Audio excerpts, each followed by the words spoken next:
होते.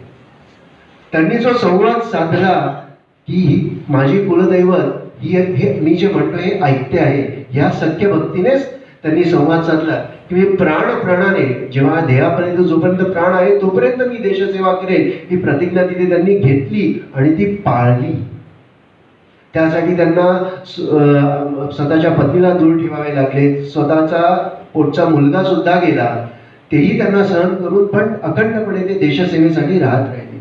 आणि शेवटी जेव्हा या देहापासून देशसेवा घडली नाही तेव्हा त्यांनी अन्न पाणी त्यागले आणि त्याच्यानंतर देह सोडला.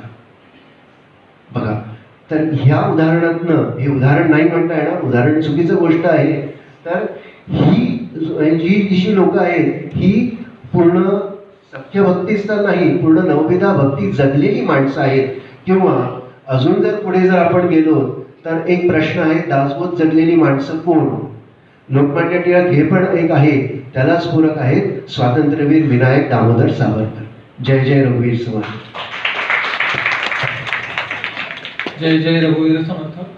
अमोल दादांचं विवेचनातून आता आपण काय शिकलो की आपले जे उत्तर आहेत, स्वाध्यायातली उत्तर आहेत, सगळ्या नाही तरी बऱ्याच उत्तरांमध्ये आपण असं ते लागू होणाऱ्या उदाहरणं, व्यक्ती ज्याला म्हणतो त्यांचं आपण उदाहरण लिहावं, विचार करावा. नाहीतर ते थिअरॉटिकल नाहीये, कोणी ना कोणी प्रॅक्टिकल जगलंय.